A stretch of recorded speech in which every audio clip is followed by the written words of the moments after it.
Hi, everybody. I'm Emily. And I'm Vince. And this is the Lighthouse Lowdown.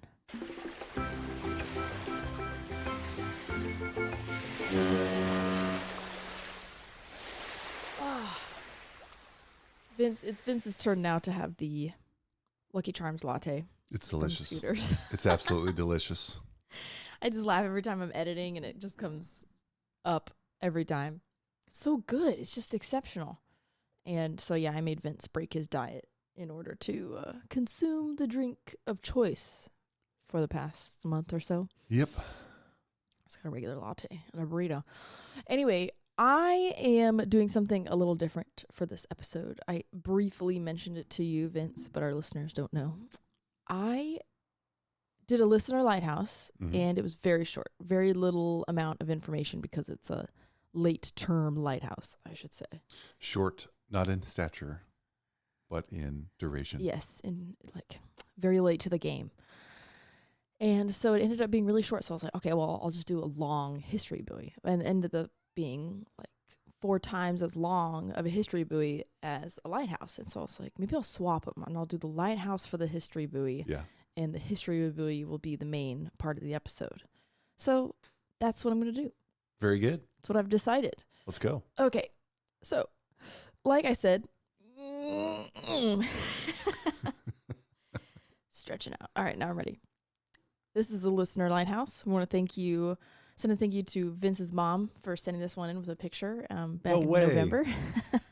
Let's go, Vince's mom. She was traveling about and sent us a picture of Hasita Head, I think. Yeah. And then she sent another lighthouse that I figured out what it was. So. But funny enough, my mom's like, man, I'm featured on a lot of these episodes. Really? Yeah, we're mentioning my mom a lot. So shout out. She's one of our biggest fans. I promise we actually have a lot more listener lighthouses to cover, but this one obviously it was November, so it's time to put it in the list. So, yeah, it ended up not having a lot of information behind it, but I'm going to cover it. So, we are going south of San Jose, California, and it's on the same stretch of coastline as the Big Basin Redwoods State Park. Oh, nice. Which doesn't mean anything to me. Redwoods? I mean, I know of redwoods. Is this where like they are? Some of them, yes. So it's like a cluster of redwoods and people go and visit? A preserved area of redwoods. Okay, I would go and see redwoods. They're not that different from lighthouses. You would be fascinated. It's beautiful. Like, what do you mean? Have you been there? California a little bit, and then Washington has some as well. Okay. Yeah. Well, cool. Yeah. I figured that if there was a state park or something, you would know what I was talking about. And probably a lot of our listeners as well.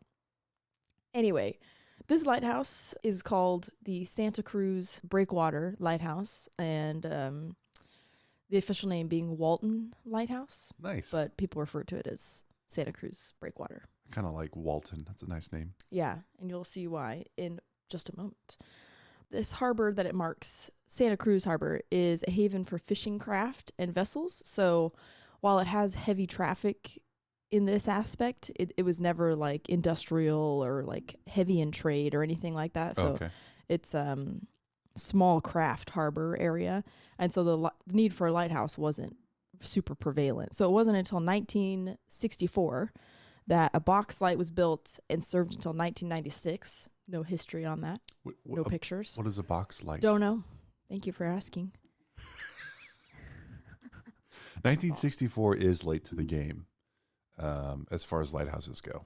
Yeah, it's crazy. It's interesting, though. This is mostly private use, like smaller vessels, like individuals moving their boats around that are the need in this area, rather than, merchant ships or large trade operations. I looked at Box Lighthouse, and it's showing me crafts.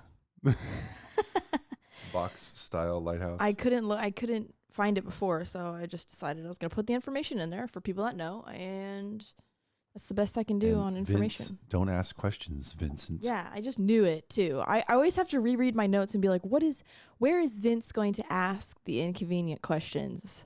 And I need to have something prepared. That's actually I did one of that this morning, and I'm going to see if you asked the question. Well, in a quick Google search, I have also not found the answer. Okay, yeah. I don't know. I'm like, it was mentioned, so I'm going to leave it at that.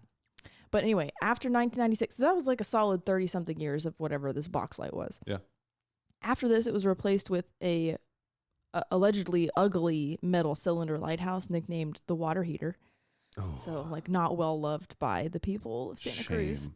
And so in 1998, the community came together to discuss ridding themselves of this super ugly lighthouse and replacing it with one of classic design to more closely align with the characteristics of the town. And I've never been to Santa Cruz, but I've heard that it's like very homey, I guess. Like, let's see if I can find I think it's a really nice area. I mean, like a lot of California, right? Yeah, I don't know how to describe it. Like cottagecore is kind of what I have in my mind. Oh, yeah, colorful buildings. Yeah, just beautiful area. Okay. Yeah, that's Currently, it's 65 degrees there. definitely needed a classic lighthouse and not an ugly metal thing. So it's south of, for those of you who are not California people, south of San Francisco, north of Monterey. So very much closer to San Fran than Los Angeles. Yeah. As far as there's kind of a change in the layout Vibe. you get from, obviously it's still beachy, but Yeah. from southern to northern California, more sand to more woods. Mm-hmm. So generally Cool. very pretty. Thank you for the insight. Mm. I've only went to California once. I went to Los Angeles for a bachelorette party. We got to go back. Yeah, I would go back. I mean, I wasn't there with you at the bachelorette party, but We've already discussed that I'm an East Coast gal. loss. You still want to marry me? Yeah. Okay. Anyway, move on here. So they wanted to replace it with a classic design lighthouse. And from 1999 to 2002, a simple pipe structure held the light as they began fundraising. So they got rid of the water heater like immediately and replaced it with just like bare minimum I was to gonna have. say, do you think the pipe structure was worse looking than the water heater? I bet it was just like a stick with the light Yeah, on top. I but- think that would be better than whatever you would describe a water heter lighthouse as. Yeah. If I was getting into fundraising, I'd be like, look how ugly this is. Oh, true. You know? Maybe We everybody need to already fix knew this. that it was so bad. But majority of the donation, $60,000, was donated by Charles Walton, which is the name of our Charles? lighthouse. Charles or Charles? Charles. Sorry. I was going to say Sorry. Charles is an awesome name. So is Charles. You think so? I mean, maybe. Never heard it though. Charles Walton. Who gave this money in memory of his late brother, who was a merchant seaman. Nice. So very touching. Good for you, Charles. I know. Heck yeah. And by 2001, enough money was raised and construction began with the 41.5-foot tall white conical lighthouse lit on June 9th, 2002 and named Walton Lighthouse after the late Derek Walton. So that's actually a pretty tall lighthouse. How 40 tall? feet. 41.5 feet. Yeah. It's kind of crazy. For like at the end of a breakwater, you know, like they like the one that I saw, Rehoboth Beach. Rehoboth Breakwater. Yeah. Yeah. I guess that was actually pretty tall too. That was definitely at least 4 stories. So I don't know why I assumed that like this late in the game, marking the end of a breakwater, you wouldn't need that tall of a lighthouse, but yeah. why not? Pretty cool. If you raise the money. Do you know how much money they needed? Mm-mm. Because if you said a majority was donated by this- Charles Walton, Yeah. $60,000. Yeah. I mean, that's a lot of Or money. at least, I don't mean at to least it minimize was that, the but- largest donation. Okay. I don't mean So, to yeah, maybe minimize not such a big gift, Right. but also we know lighthouses are Very expensive. very expensive. Even modern decorative lighthouses. Yeah, for you sure. know. Yeah, I don't know. I think it was just the biggest donation, like very sizable Yeah. compared to like other people being able to give, you know, like we would It's give significant. $100 or something. Right. It's the best we can do. We're planning a wedding, so cut us some slack. So the light has a cylindrical core with a spiral staircase to the lantern room, and it has shotcrete walls, which I believe we've mentioned before, but it's concrete that you spray on, which is something I had to look up. I was like, shotcrete. And a weather-resistant white coating and a copper roof, which is kind of fun. Ooh, I love copper roofs. I know. The light characteristic is a green light that flashes every 4 seconds. Nice. That's unique. A little picture up here of a little detail of the lighthouse door and what the lighthouse looks like on the end of the breakwater. Yeah. So, So- our first image, Walton Lighthouse. I want to describe the door because it's awesome. How would you? I don't even like a bookcase door. It's weirdly medieval, the Yeah. door part, but then the door frame is not medieval.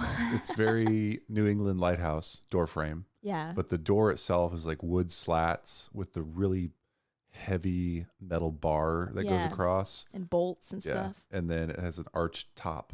So very cool. I love the text Walton Lighthouse. Mm-hmm. I will probably borrow that for the cover image of this. That's a good idea. But very cool. And then you see some water breaking in an image here with some birds flying. Yeah. What is that off on the right? There's a really... riprap.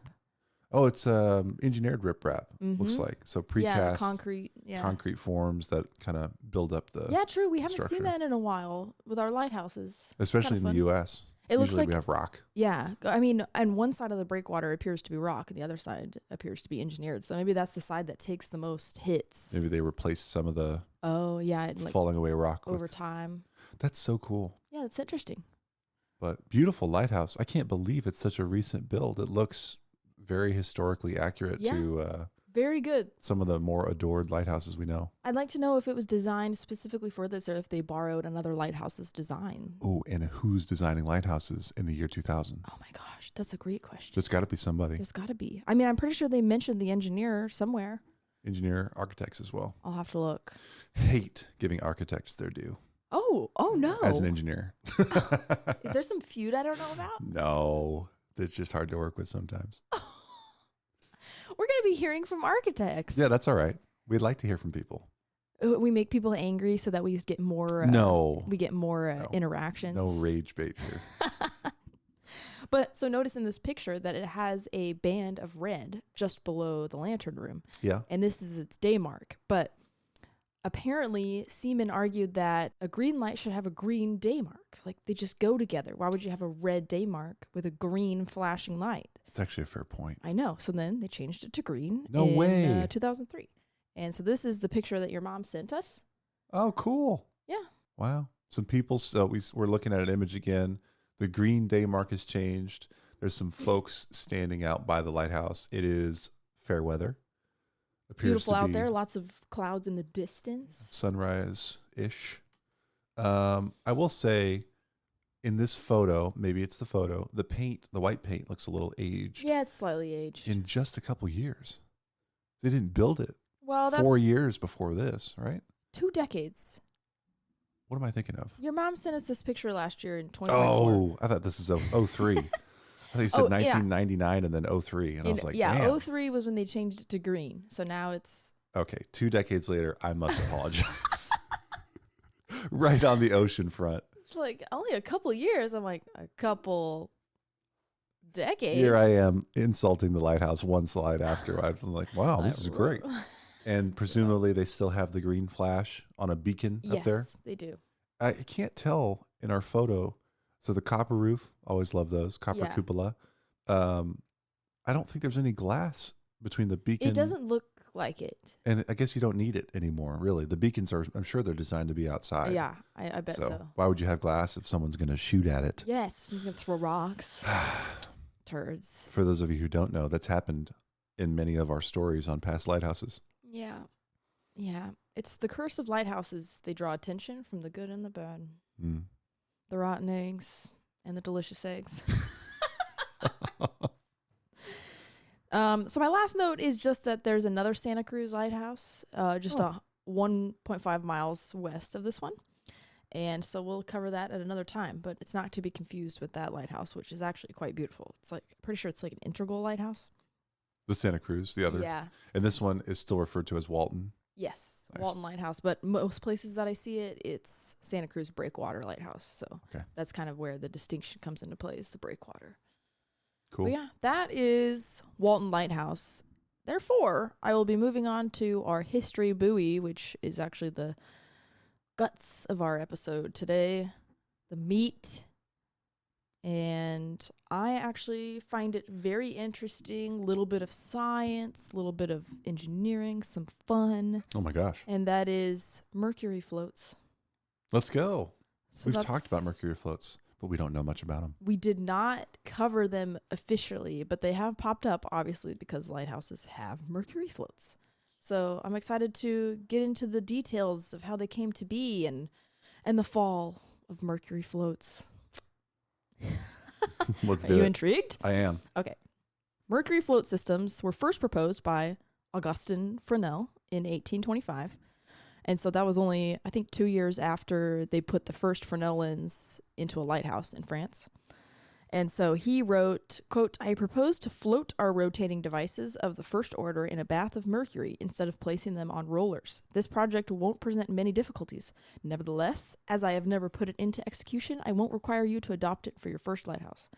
So I don't know who he was talking to specifically, like first lighthouse. That was some recorded history, though. In some written probably letter. other country that was about to like put in the first Fresnel lens or something. That's cool. He was saying, in my mind, this is a great idea, but I've never tried it. So like, I won't say that you have to do that, but it's a good idea. It wasn't until 1890 that it was designed and put into effect by the chief engineer of the French lighthouse service. And so that was like almost 70 years later. And the reason for that is that ships weren't very fast. And so the fact that the rotation of the flashing lens was slow didn't matter because the average was like one flash every minute or something, which wouldn't matter if your ship was moving really slow. But then they started to have more steam powered ships, which went way faster than like wind, sails and everything. And so suddenly the flash pattern was too slow. They couldn't wait for one flash every minute to know. To slow down the ship to use the lighthouse. They put into effect the Mercury float. So I'm going to have okay. Questions, but you keep going. Okay. No, you can ask me. Well, I had assumed that, so we're going to talk about in detail, but just maybe I'm jumping ahead. A Mercury float is a system in which mercury as a liquid, it's metal, but as a liquid is used as a barrier and a lubricant between two surfaces. It's a lubricant. Yeah, it's super dense. Yeah. So this system is effectively frictionless. And so then you can start the rotation of something that's a couple tons with like the push of a finger. And that's how they get a lens that weighs thousands of pounds can rotate with basically no energy because it's on a frictionless surface. But you mentioned speed. Yeah. So speed of the rotation. Was that the primary motivation you found? Wow, so interesting. I know. I had thought it would be, most lighthouses operate off of clockwork. Mm-hmm. So they have a weight that falls. And you still need it because you need to power the rotation of the lens and control how fast it's moving. But I'm stepping on your material, clearly. Yeah, obviously. I'm very excited and coffee's getting to me. Well, good. So basically the clockwork mechanism that they had at the time couldn't be optimized further than what they had. To increase the speed of rotation, the power required to be supplied was impossible. So that they had reached the end of the limits for what they had available. And so then this Mercury float just kind of like blew past what they were capable of doing with just the clockwork mechanism. Cool. And so added an extra aspect of like engineering that made it possible to rotate at a faster speed when your lens is 18 feet tall. Huge. And 6,000 pounds. It has to be something revolutionary in order to get it to move. Revolutionary. Revolutionary. We saw a first order lens at the Maritime Museum. Oh my gosh, yeah. What? It was in Cape Cod. Martha's Vineyard. It was it Gay Head Light? Vineyard Haven. Yeah, Gay Head first order lens. Of course. We got a stamp for that. It is a huge monster piece of machinery. It takes up 2 floors and some extra space in this museum, which is built around especially this feature. Even the bottom part. And I'm going to show a picture of a first order lens, including the bottom, like Mercury float and the mechanism that rotates it and all that stuff. Yeah. It's crazy. I would not have believed that existed if you hadn't shown it to me. Like a first order lens. Like standing in front of it is like, some book you're reading, like, a piece of glass, 12 feet tall, 18 feet tall in assembly. You wouldn't be able to think I'd be like, about it. Wow, that'd be like as big as this room. And then, no, actually it's bigger. It's twice as big as this room. Super cool. Kind of wild. So you have those assemblies on Mercury floats. Yes. So I'm going to describe a little bit about it. So like I said, you dramatically increase the speed of lens rotation while decreasing wear and tear because of near frictionless mechanism and a huge decrease in power needed to get the lens rotating. So it worked with 4 essential parts, which varied a little bit between manufacturers because of course nobody's trying to make the exact same They're trying to get it right. Yeah, but there's just 4 main components. A bowl, and I'll describe a little bit more of this. So there's a bowl or like a basin that holds a mercury bath, so that's our second component, and a float which fits into this bowl on top of the mercury bath. And then there's a ball, needle, or roller bearings to keep the lens vertical, because you don't like, it's so heavy and top heavy that if there's any sort of tilt, then you'll lose it. We would destroy, because so the shape, for people that can't see the photos that I've pulled up, the mercury bath is shaped like a donut. And so you have a basin shaped like a donut, and if you do a cross section cut, then it's like a U shape. And then the mercury, there's just very little that goes into the bottom of this donut shaped basin, and then the float is the exact same shape and goes and fits into that donut shape. And so it's like 2 matching. Yeah, like a key into a slot. Yeah, but a donut. A donut shaped key. So do the bearings go on the vertical walls of the basin to keep? I'm trying to picture where those would be, because I was confused when we talked about floats in the past. Yeah. And, I know that you can just use bearings underneath a lighthouse assembly. Yeah. And then this was the improvement here, was to use a float. But I'm going to pull up a picture where you can see the mechanism. Okay, we'll describe what we can. And yeah, and because I haven't really like looked at where they join and stuff, but the mechanism that rotates it is usually off to the side and then connects to the float system, and that is what rotates. So the float part is connected to you can see in this photo, the lens support ring, and that's directly connected to the Fresnel lens. So it's like all tightly joined, and then you rotate the top half of the bath. Cool. Looks very heavy. Yeah. A properly formed float would have only 1/16 of an inch space between the sides, and this is the part that would be filled with mercury. The mercury would cover the bottom and go about halfway up the sides if you had the perfect amount of mercury in there. So like once the float settles in to your bowl, then the mercury would go halfway up to the sides. And they found that if they added more than that or a little less, it didn't have any effect on the speed of rotation. Huh. So they optimized it. That's interesting. 1/16 of an inch, by the way, for perspective. I don't know if this will mean anything to anyone, but 1/8 of an inch is the width of a saw blade, known as the kerf. Yeah. So if you're cutting through wood, you have to account for 1/8 of an inch being taken away. So half of that is epically tight. Yeah. For, I mean, in modern day manufacturing, all the time you're going to see tolerances that are way tighter than that. Yeah, for sure. But that is very difficult to make. Yeah, and you think about such tight, specific measurements on something so giant. Yeah. Really Normally cool. There's some give here and there when it comes to like measurements with something so enormous. Yeah. But very, very specific. So they would also have a small motor or clockwork system that would still be used to run the rotation, but they would be under minuscule stress and therefore last considerably longer because it's not having to like really strain to be constant. Like to get it started, it would of course need to have a little more some power. loading. Yeah, but then after that, it's frictionless, so it's just kind of like no strain. So interesting. I wonder. I'm coffeeed up.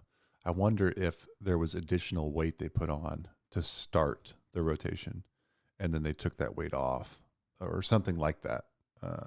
It would have to be a crazy amount of weight to make any difference to like 6,000 pounds. Yeah. Well, I mean, force is mass times acceleration. So if you have this huge mass, that won't change.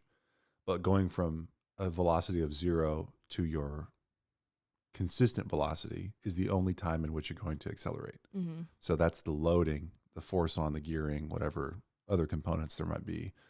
Once you're up to speed, effectively you're frictionless, assuming you're maintaining that speed. Mm-hmm. You're just fighting the tiny amount of friction that would come from the mercury, from any contact, from air resistance, so on and so on.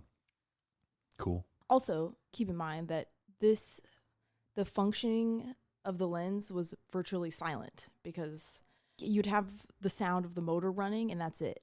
And what you think about when we went to Nauset Lighthouse and how loud that lantern room was. That's electric motor. That's modern day, so obviously there's some differences there. But think about how much worse it probably was back then, how loud it was, and now it's just like silent. Well, what would be? I mean, okay. So the rolling action itself was loud, versus like gears a float. and like That would be loud. We saw I want to say it was 1980s technology at Nauset. Those very large. I'll put in a photo here, or maybe in a video without noise. Yeah.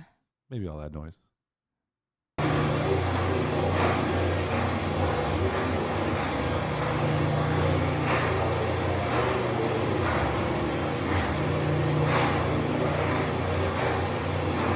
But they were large, like can-shaped lights that were rotating Dual-sided. about one another.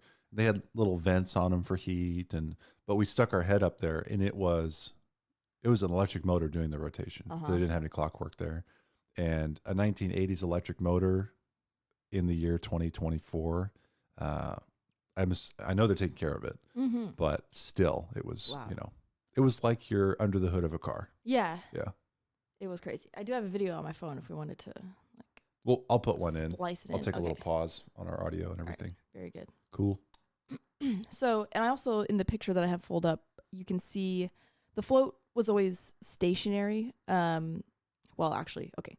The float usually was stationary and connected to the lens, while the bowl would be lowered with an enormous screw, like when you had to access it. So you can see in the picture that I pulled up, it's actually reversed, that the float is raised up and the bowl is stationary. You can see there's stairs bolted to it.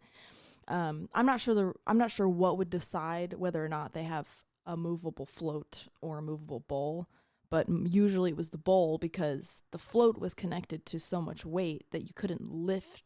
I mean, it took more effort to lift the float than it would to lower the bowl. So the example I have up here is from White Shoal Lighthouse, which we've already covered. And I think I only briefly mentioned that it had a Mercury Michigan?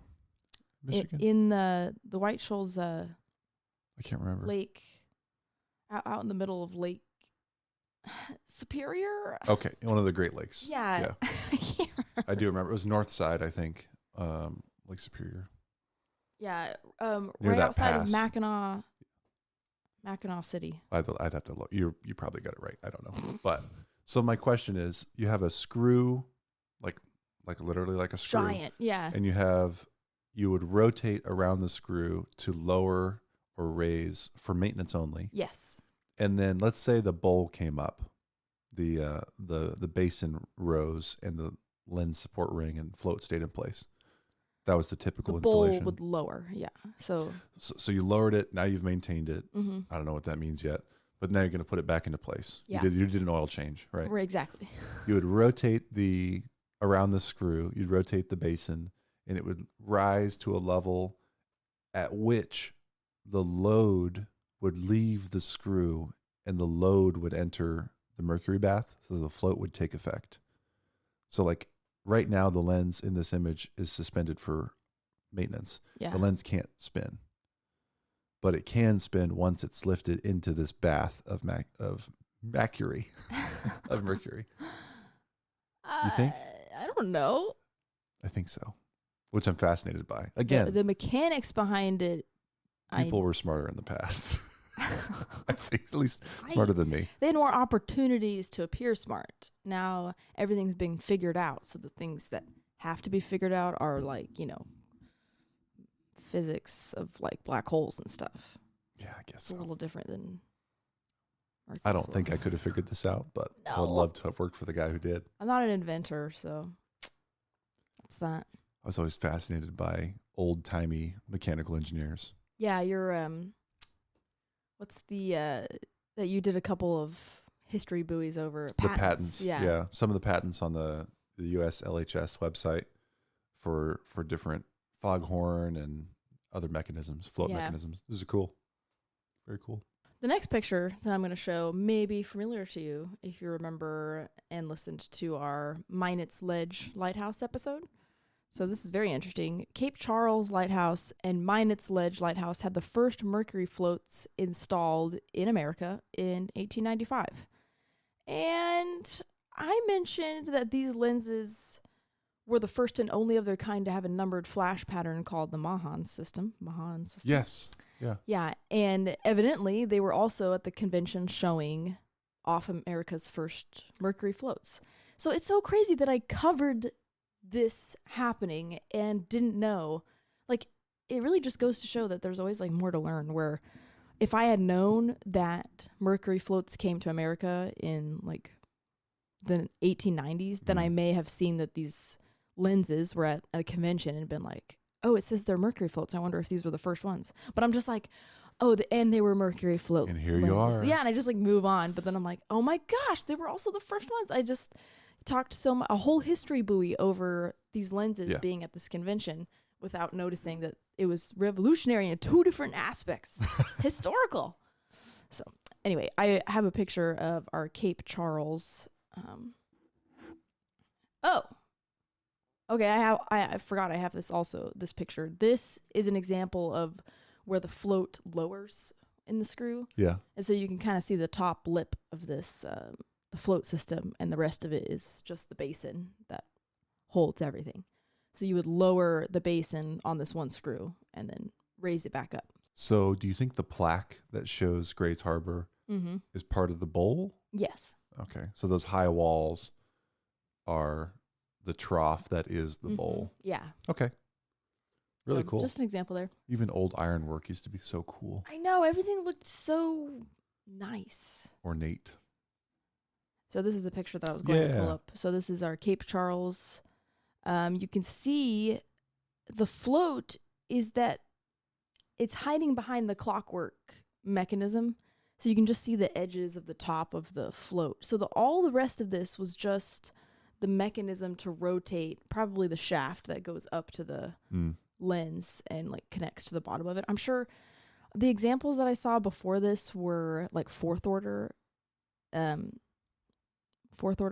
Some smaller assemblies. So this one obviously has a lot more like metal work around the bottom of it, probably because it has to distribute weight and like. I would guess with such a long distance between the bowl and the lens, especially at the top of the lens, that's where you're going to need some bearings. Yeah. Because I had thought, well, how are they going to work with a Mercury float?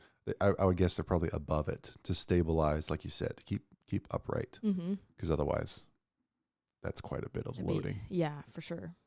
Really cool. So yeah. So there's a little bit of friction there. But yeah, in areas that aren't related to the Mercury. From 1893 to 1914, the U.S. purchased 3 first-order float lenses, 5 second-order, 9 third-order, 5 third-and-a-half orders, and 17 fourth-order float lenses. So that was the... They were buying them. Yeah, that was when we were sourcing them from overseas instead of making them ourselves. And it wasn't until 1915 that a float was tested and built in the U.S. of our own design. And this was at Ashtabula Light Station. Ashtabula. Ashtabula. Any more info on that? No, and maybe I'll cover it some other time. But that was the site for the first test Mercury float, and this was for smaller lenses. And they found that to get the 4,000-pound lens moving, it required 2,000 pounds of force. And with a float system, that weight was reduced to 75 pounds to get it moving. Wow. Yeah, so it's a very significant incredible change to getting it going. I bet the skepticism around this was so high because it's such an obscure. Where do you get mercury from in the first place?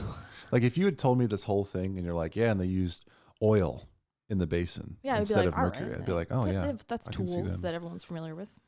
Mercury. But this is like so obscure. I have no idea where it comes from. It's I'm pretty sure you mine it. I don't think there's a lot of places where mercury is in its liquid form on the earth, but you mine it and then like I guess as maybe you purify or extract it, it's liquid. I don't know. You can freeze. I don't know the properties. You can freeze mercury pretty easily. I think. Give me one moment. I can't help myself. I was wrong. What is it? Mercury freezes at a temperature of negative almost 38 degrees Fahrenheit. Oh, okay. That's not that cold. I mean, we can't. That's a temperature you can achieve in America, just in the air. But it's tough though. with refrigerant, for sure, you can do that. Well, what about like Dippin' Dots? Because we came across those yesterday. Liquid nitrogen is typically used. Keep Dippin' Dots frozen at like a temperature that's not achievable in a freezer. What? Well, you can't. So I work in refrigeration and HVAC. You can use different refrigerants with different properties and different rates to achieve certain heat transfer and stay at a certain temperature. See, Dippin' Dots require storage at a temperature of -40 Fahrenheit. So you can freeze mercury in a Dippin' Dots freezer. And the other side of the equation, mercury doesn't boil until 674 Fahrenheit. The important part is that you can have it in a lantern room in the heat, because you know how hot lantern rooms get. And I actually am going to cover some more interesting details about it. Okay. I'll keep this up just in case. Okay. So the Ashtabula Light Station was the first one to have this float design, and we made several more after that. But in 1920, the largest float system ever was built in the U.S. for Cape Fear Lighthouse, which is no longer. So it's kind of sad. It's a demolished. Cool name. I know. Well, it made me think of Cape Disappointment. I'm like, how many other like emotions are we should like cover all the lighthouse emotions. It had an enormous first order lens that weighed 6,000 pounds. So this was my example for like the heaviest. Every time I talked about something being like the heaviest, it was Cape Fear that I was referring to. And the float was also the last put into service in the US. So 1920 was the end of like new lighthouse float systems. Huh. And this was because while it was a lot more efficient, and we all know it now, it's also a lot more expensive. So that's our first. There's two strikes against mercury. Engineers hate to hear that. I know. One of them being that it's very expensive. So what could be achieved with a $15 ball bearing was replaced with $100 worth of mercury. So obviously it's you're paying the price for the efficiency that you're seeking. As an example, a second order lens with a Chariot cost $4,000 in 1880, which I need to cover clockwork, but I'm intimidated. I thought mercury floats were going to be a short history buoy. And here we are. And then I started researching. I was like, wow, look at all this information. My main source of information being from the USLHS had a... Shout out. I think Jim Woodward is his name. It sounds familiar. We've talked about him before. James Woodward. He did a whole paper on mercury float rotation. And awesome. That's what I used for most of this information. So thank you, James. That's in our show notes, a link so that you guys can check it out too. It's very good. I didn't include all the information. So anyway, I'll need to cover chariots and clockwork rotation and all that in other history movies or other episodes. $4,000 in 1880 for one of those. And then a second order floating lens was $12,500. So significant price difference. And we learned more about mercury over time. I mean, mercury used to be readily in every thermostat. Yeah. Like I remember when I broke one when I was a kid in my mom's bathroom, and the little beads went between all the tiles, and I just moved them around, and my mom found me playing with mercury, and she's like, oh, don't touch that. That's so funny because I totally forgot about that until I was researching this, and I was like, wait a minute, I've touched mercury before. That's crazy. That's so funny. I had my dorm room at KU. So year 2015 had a thermostat in the room that was no longer active, but it was abandoned in place. Wow. And took off the cover because I'm an engineer. And underneath there's a mercury vial. And I would just touch it. It was contained. It's a vacuum. Yeah.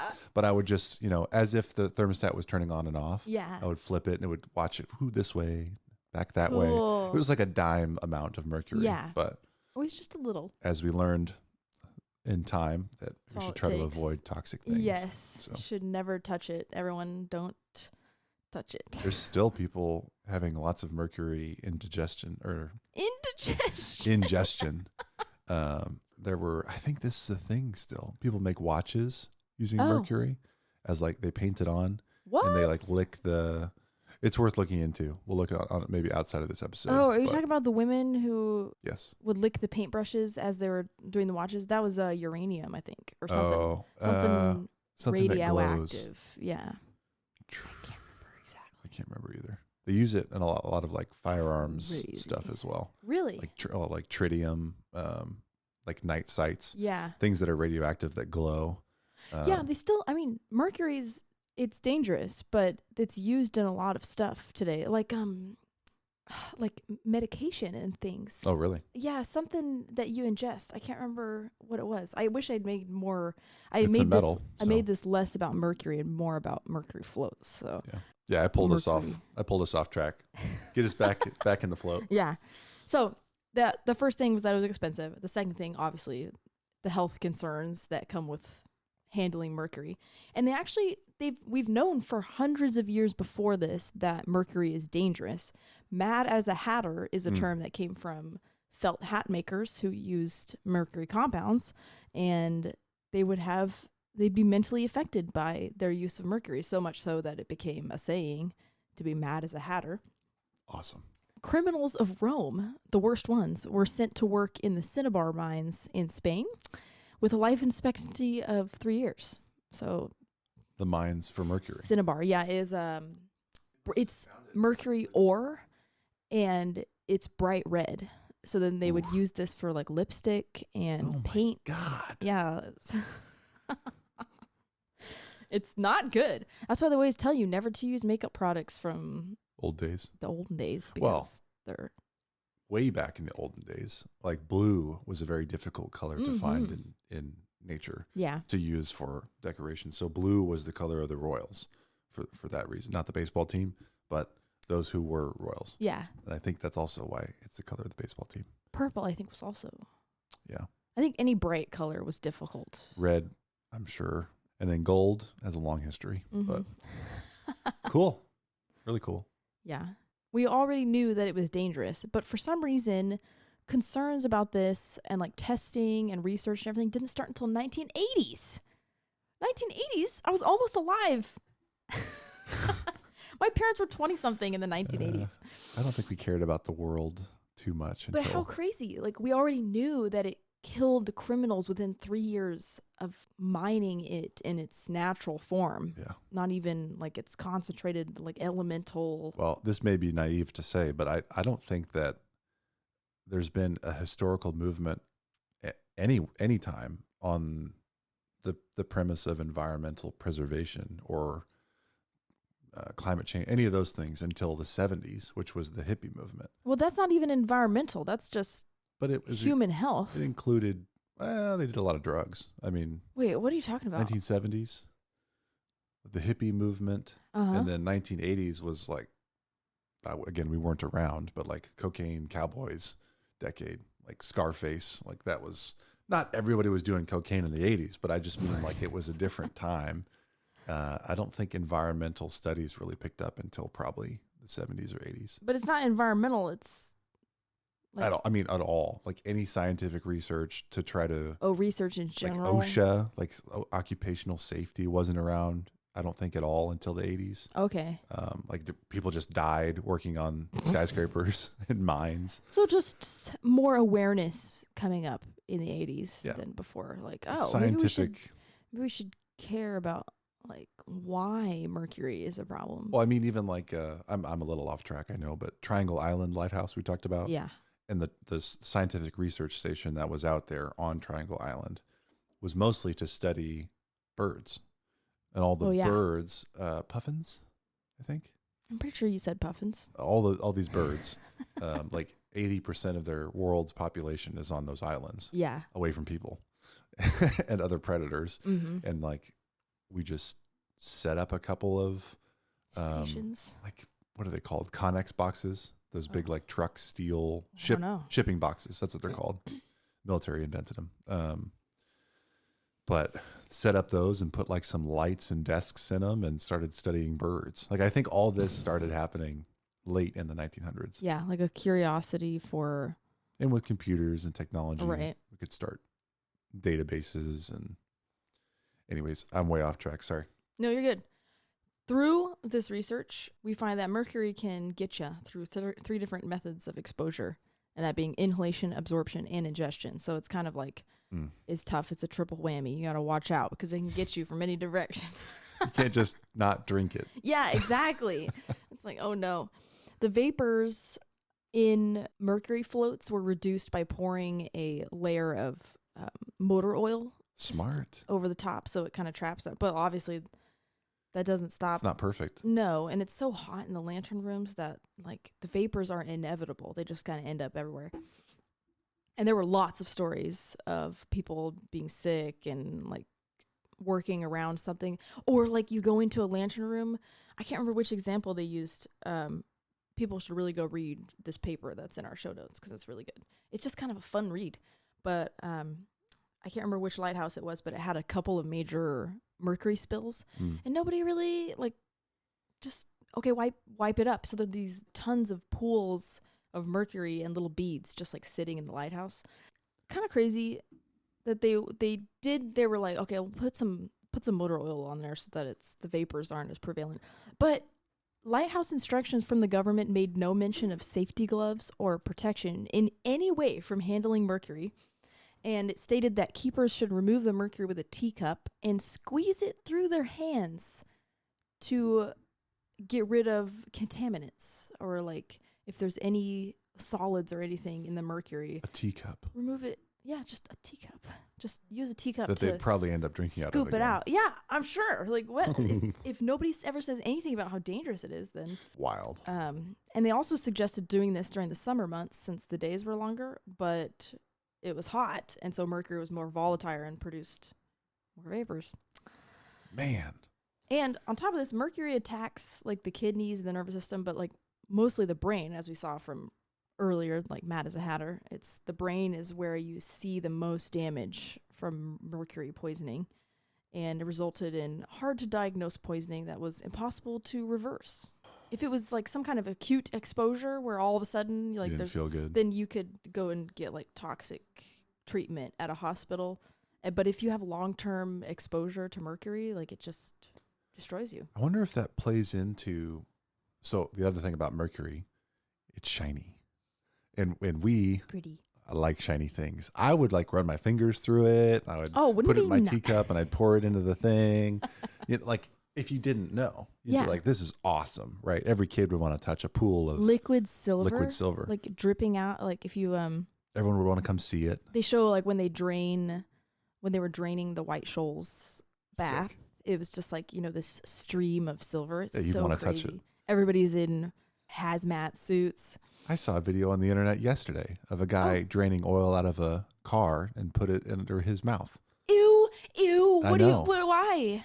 I don't, to make a video because he's an idiot. Ew, that's gross. He's an idiot. And that's clearly, we know that's a terrible idea. Yeah. And that, so the point is. Ew, that's so gross. The point is, shiny. All right, am so grossed out by that? Anything. No. All right. So the point is, though, you have this shiny material, which adds to our interest in touching it. Yes. Let alone drinking that it's like appealing to look at. It.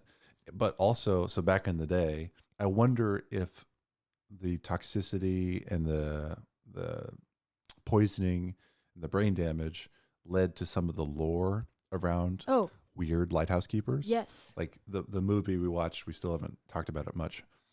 The Lighthouse with who's the guy who Robert plays Pattinson and William Dafoe. It's worth watching, I gotta say. You really think so? Yeah. It's now no from the beginning. It's strange. Yes. But if you enjoy like film, like if you would say you enjoy film, they're trying to get emotion out of you, so they do some weird stuff. Weird like square shooting, black and white. Yeah. But Dafoe is this crazy character, and part of it may be from the lore of toxicity. So a new young lighthouse assistant shows up, and the old guy's crazy. Well, maybe he's crazy because he's been poisoned with mercury. Yeah. Intoxication. It's not a word, I don't think, but mercury over who knows how long. And they have a lot of stories about one of the most like noticeable long-term effects of mercury is depression. Mm. And so there were a lot of lighthouse keeper suicides off of lighthouses. And isolation. And I'm pretty sure repetitiveness. I keep saying things because I didn't make notes, and so they just kind of like hung around in my brain from reading this article. But there was a lighthouse in Canada that had a mercury float, and it had like 3 lighthouse keeper suicides because they think of the Mercury float that was in there. Yikes. So it's very interesting. That's sad. So another thing that is interesting about Mercury, was just found out kind of like as we used Mercury floats, is that Mercury vapors react very strongly with precious metals and like Mercury itself. So like if you drop gold in Mercury, it dissolves. Oh. I know. That'd be sad. Well, they'd say lighthouse keepers, you'd have, I keep saying lighthouse keepers. I don't know why. It's like, I don't just say keepers. But anyway, so it's a Keepers mouthful. of the light. They have wedding bands, right? And so even coming into contact with vapors, it would dull their wedding rings immediately, and it just would never come back unless you can go and like polish it or whatever. But yeah, if you had any contact with gold, with Mercury, then it would dissolve. It's kind of crazy. But in the early 1900s, aluminum was a revolutionary new material that was used for the entirety of the White Shoal lantern room. Oh, no. I know. One that protected a Mercury float lens. Luckily, most of the walls were painted with like a protective coating in between the vapors and the aluminum. But there was an area where they didn't paint it, like towards the floor. And when they were doing a restoration, they found that the aluminum had reduced to a fine white powder. And so I have a video of what this reaction looks like between aluminum and mercury. Yeah, okay. And so I have a video. So while you're pulling that up, I'll say that's strange because aluminum today is known to be almost corrosion free. Like truck bodies and car parts that are made of aluminum are supposed to they don't rust because they don't oxidize naturally, or they barely have any oxidation. Mm-hmm. And we use aluminum in our designs where you want to fight oxidation instead of iron or carbon steel, things like that. Yeah. And additional to that, it's quite difficult to paint aluminum. Really? Yeah. So the fact that they had a paint coating, any protective coating on aluminum inside that lighthouse, it's really interesting. Well, aluminum forms a protective layer itself, doesn't it? Like an oxide? Yeah, but it's very slight compared to like cast iron oxidizes like crazy. Yeah. It turns to rust. But actually, once you have a cast iron piece that's covered in rust, it stops deteriorating. If you clean off all the rust, it will deteriorate again and oxidize. Okay. So, anyways, cool. We have what? Yeah, so they put a drop of mercury down on a sheet of aluminum, and so this is just kind of a sped up view of what happens. There's this column of very fine white crap. I don't like the up close view. 4 hours. What? That was 4 hours? What I really wish would have happened is that the person showing this video would have squished the column of white like that happened because of like over time and it being small bits of vapor. Obviously, it was a powder whenever they found it, but this kind of shows it as like a very controlled environment. It forms this interesting column of white. That's super interesting. Such a weird reaction. I know. It's very interesting though. Like this is just what happened in the lighthouse where there wasn't anything between the vapors and our aluminum surfaces. So I wonder, some scientists could probably tell us, but the off-gassing of the vapors of mercury, do they continue until all of the mercury is gone?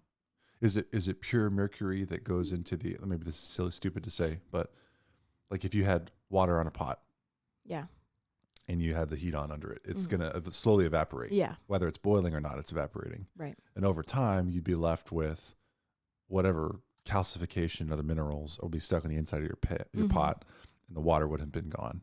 Is there a similar effect in mercury where there's a certain amount of fumes that come off, and then now you're left with your deposits? I'm not sure if there were deposits or like if that's what they mean by that when the keepers had to do maintenance, that they squeeze the mercury to get out any contaminants or whatever. But they did often have to refill, and that's why the bowl was like easily accessible. It's like the keeper could do it himself. Just it was lower the bowl. evaporating. Yeah. And so like they'd have some amount of mercury in the lighthouse to top off the mercury bath. So interesting. Which leads again to a high risk of exposure. Yeah, for sure. Lots of contact. Point Arena Lighthouse was the last. Did we cover Point Arena? I've heard of it. Or is it We might have covered it. USLHS related? Wait. I know I've heard of Point Arena, so I don't remember if that's because we've covered it or why. I think we've covered this. This was the one that was made by a guy or a company that did like industrial smokestacks or something. Okay. Very earthquake resistant. Anyway, that was the last lighthouse to get its mercury float removed in 2004 in the U.S. So officially the U.S. has no more mercury floats. However, in Canada, they had 214 lighthouses with mercury floats. Jeez. And they are still in the process of taking them out of service. So there's still some mercury floats functioning in Canada. And I'm sure in other countries too, but it's just a close example. I'm sure somewhere there's an exhibit you can go see. Oh, I bet. Isolated. Yeah, controlled. Somehow you can observe it. Mm-hmm. I mean, you can look up Mercury, but in person it'd be really cool to see a big mass rotating on Mercury. Well, I wonder if our Cape Charles lighthouse. Oh, maybe. Maybe. You never know. And also kind of a side quest, but remediation. So having a professional come in, like you talked about White Shoal, and remove mercury and its contaminants in the same way we do like asbestos insulation. They talked about that in Canada. A lot of their lighthouses are integral with the keeper's cottage. And so when they did remediation and took out the mercury floats, they would also have to the whole house, gut the house and the walls, take off panels and everything because there's mercury everywhere, in the house. Yeah, but no one would have thought of that back in the day. No, of course not. Oh, convenient. Yeah. Let's just connect everything. Well. So it's kind of funny that even with all the downsides and how expensive it is and all of that, we still ended up putting them everywhere. It was just it's really, really expensive in comparison. But the payout was so positive that we ended up with mercury floats all over the place, especially in other countries. We started out kind of late and didn't adopt as many. I'm pretty sure I listed all the ones that we had purchased, but I don't know exactly how many lighthouses we ended up having mercury floats for. Well, it's interesting, that's, and maybe there are other uses for mercury as a lubrication, but it's not lubrication as much as it is the floating. If it's truly a floating material that's not connected to another material, like if you could have put mercury in a automobile and it would act as a lubricant between gears and shafts, that would have been totally under the same force discipline. That would have been force equation. That would have been world changing, but it's not a lubricant. No. It's the fact that there's no contact at all. Yeah, which is really a barrier more than anything. Yeah. So pretty cool. Yeah. Lots of information there for anybody that wants to look in our references and our show notes. You can check it out yourself. It's a lot of cool stuff. A lot of cool history. That's what you get when you come to the Lighthouse Lowdown. Yeah. You listen to the history buoy. Lots of cool history. You think people skip the history buoy? Doubtful. Somebody mentioned that, didn't they? In our I can't remember what they said. Part.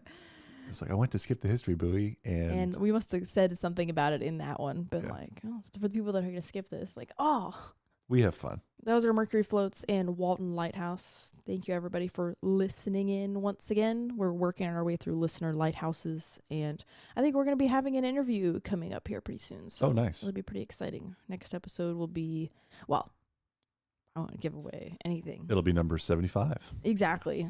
Episode number 75. And probably an interview for 76. It'll be Vince's turn once again. That's right. I've got some ideas. Okay, good. Some big ones, big ideas. I know. I need to work on them. Well, thanks for dropping in. You can check out our Instagram at The Lighthouse Lowdown and our website, thelighthouselowdown.com, where you can watch our videos, listen to our episodes, and leave us a review. And we love reviews. We don't have a lot, so get out there and review us if you like it. That's right. And hopefully we catch you next time on The Lighthouse Lowdown.